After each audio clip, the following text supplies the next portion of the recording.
Hola, buenas tardes a todos. Vamos a empezar con un tópico importante del curso de matemáticas para las ciencias de la computación, que son los números complejos. Y el primer concepto importante es el concepto de rotor. Cada uno de estos números 1, menos 1 y podemos pensarlo como un operador que rota al número A. Por ejemplo, aquí tenemos el número A sobre el eje real. El 1 lo rota 360 grados, el menos 1 lo rota 180 y el i, que le vamos a llamar la unidad imaginaria, lo rota 90, es decir, i por a nos da exactamente aquí. Entonces ocurre lo siguiente: si aplico dos veces la rotación o el rotor de 180, como está aquí, me da 360. Y si aplico dos veces el rotor de 90 grados, es decir, i cuadrada, me da menos 1. Esta es la base para las operaciones que vamos a hacer enseguida. Es decir, i es igual, también lo puedo pensar como raíz de menos 1. Si aplico yo esta rotación de 90 grados a todo el eje real X, lo que voy a obtener es el eje imaginario y, que es esta parte de acá. Y entonces puedo tener números que tengan parte real, en este caso A1, y parte imaginaria, en este caso A2. Y puedo tener una operación que la vamos a denotar con una barra superior, que es la operación de conjugación, que lo único en que consiste es en ponerle signo menos a la parte imaginaria. Es decir, si el número complejo A se denota mediante esta flecha aquí, el A barra o A conjugado es exactamente la reflexión sobre el eje X.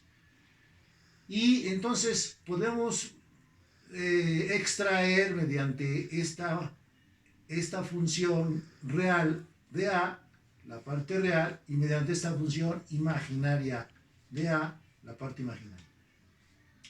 Y puedo tener la magnitud del número complejo, es decir, el tamaño de esta flecha, usando el teorema de Pitágoras, como parte real al cuadrado más la parte imaginaria al cuadrado, y el ángulo, que es un concepto muy importante, el ángulo de este número complejo, que va a ser igual al ángulo que forma el número complejo respecto a el semieje positivo del eje real, como arco tangente de parte imaginaria entre parte real. Y en el caso de el conjugado, pues el ángulo va a ser negativo. Es decir, si lo mido respecto a este eje, si lo mido así, en esta parte, en este sentido, pues va a ser negativo.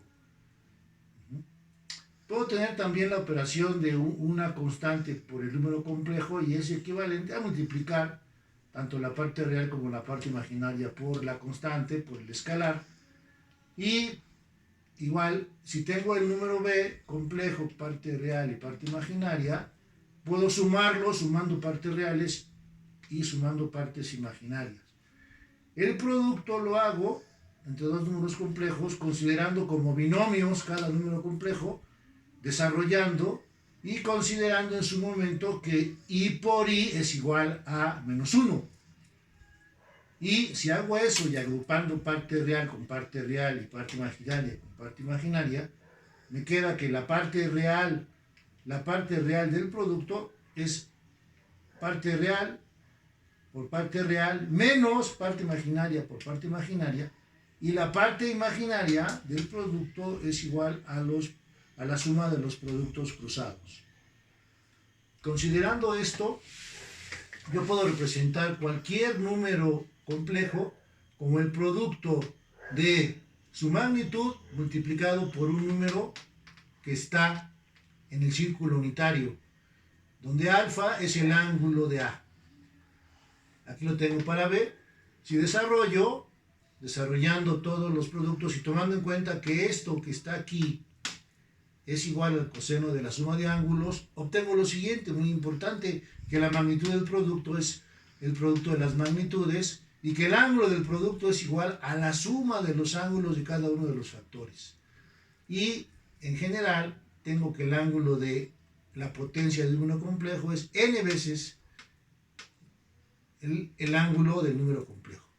Esto nos lleva a que si yo le saco la raíz enésima a cualquier número complejo, su magnitud es la raíz enésima de la magnitud, y el ángulo de la raíz enésima se puede calcular en general de esta forma, es decir, el ángulo del número complejo sobre n más k veces 2pi sobre n, donde k vale 0, 1 hasta n menos 1. Si considero esto, llego a la conclusión de que un número complejo tiene n raíces enésimas. Y en particular, yo puedo dividir en los números complejos si considero el inverso multiplicativo, es decir, un número a a la menos 1 que tiene esta propiedad respecto de a. Es decir, en este caso, a a la menos 1 es el inverso multiplicativo de a. Es decir, cuando yo multiplico un número complejo a por su inverso multiplicativo, me da igual al número 1. Y si yo multiplico un número por su conjugado, se puede probar que es igual a la norma del número complejo al cuadrado. Dividiendo, obtengo lo siguiente. Es decir, el inverso multiplicativo es igual a conjugar y luego dividir entre la norma cuadrada. Eso es algo muy importante, de hecho lo van a probar en la tarea. Ahora, ya les voy a dejar la tarea, que son 5 problemas. Entonces, si a, b y a la menos 1 son números complejos, probar. 1. Que el operador de conjugación es lineal, es decir, entra las sumas y saca las constantes. Ese es 1. 2.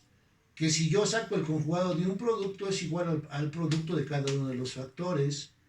Y además probar que el ángulo de a es igual a menos el ángulo de a conjugado. En el problema 3 tengo que probar exactamente lo que estoy afirmando aquí, que el inverso lo obtengo conjugando y luego dividiendo entre la norma de a al cuadrado. El problema 4 es encontrar las 4 raíces cuartas de la unidad, o sea, del 1. Por supuesto van a tener que considerar esto que está aquí para resolver este problema. Y por último, encontrar los valores del inverso multiplicativo x1 y x2 resolviendo el sistema de ecuaciones al que llego cuando planteo este asunto. Dado a encontrar la expresión, encontrar la parte real y parte imaginaria a la menos 1, cuando esto lo veo como, esto va a llevar a un sistema de ecuaciones en términos reales, lo resuelvo y voy a encontrar esto. Bueno, pues eso es todo, esos son los 5 problemas y esto es lo esencial en el caso de los números complejos. Pues adelante, suerte y estamos en contacto. Espero que me envíen su tarea, por favor. Muchas gracias.